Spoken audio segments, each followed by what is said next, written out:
राजनीति रे महिला को किए सशक्त करुछि कहार आंतरिकता रही बीजेपी ना विरोधी बीजेडी और कांग्रेस ए प्रसंग को नहीं आज विधानसभा स्वतंत्र दिनिकिया अधिवेशन रे मुहामुही हेबे विरोधी शासक बीजेपी को घेरिबा को रणनीति तैयार करिसेंती बीजेडी एवं कांग्रेस महिला संरक्षण एवं सीमा पुनः निर्धारण को नहीं बीजेपी बीजेडी एवं कांग्रेस मध्य कथा कटाकटी चरम सीमार पहुंची स्वतंत्र अधिवेशन नहीं तीन प्रमुख दल बीजेपी बीजेडी एवं कांग्रेस निजर आभिमुख्य स्पष्ट करिसेंती राज्यर अधिकार एवं स्वार्थ को प्रसंग करिछि बीजेडी बीजेडी पई महिला संरक्षण स्वागत योग्य किंतु एहाकु सीमा पुनः निर्धारण सह जोड़िबा को विरोध करिछि बीजेपी केवल सस्ता प्रचार पई एही अधिवेशन डकाइथिबा बीजेडी कहिछि सेहि भली कांग्रेस कहिछि राज्य सरकार हेउछंती महिला विरोधी अन्यपटे संसद में संविधान संशोधन बिल विफल हेबा पई बीजेपी सीधासलख बीजेडी एवं कांग्रेस को दायी करिछि विधानसभा रे प्रसंग उठाई विरोधी को महिला विरोधी भाव में चित्रण करने ता सहित महिला भोट बैंक को निज आड़ को आनिबा बीजेपी रो लक्ष्य रही आईन मंत्री कहते महिला प्रतिनिधित्व किभली अधिक रहिबो ता उपरे आलोचना हेबो आलोचनार निर्यास अनुसार निष्पत्ति हेबो स्वतंत्र अधिवेशन पई त्रिस्तरीय सुरक्षा व्यवस्था ग्रहण करा जिवो। प्रीतिकांत नायक भुवनेश्वर ब्यूरो हेड आम सहित फोन लाइन जोड़ी होती प्रीतिकांत आज विशेष करके जो दुईटी प्रसंग रहुछि ताकु ने कि आलोचना होई पारे किंतु सामना सामनी निहाती भाव में शासक विरोधी हेबे किभली भाव में चित्र रहबो ता ऊपर समस्त नजर आज प्रीतिकांत तो देखंतु आज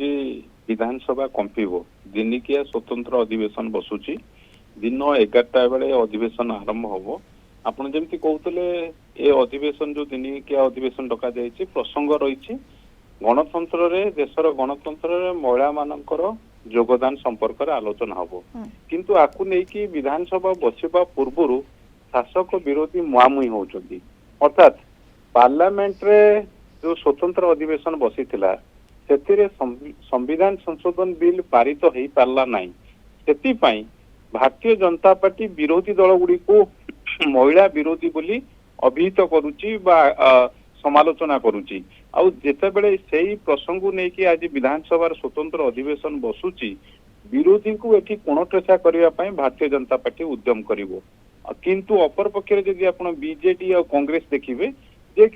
सेमानकर कहवा कथा ऑलरेडी 2023 मसिया रे महिला संरक्षण बिल पार्लियामेंट रे पारित हेतिला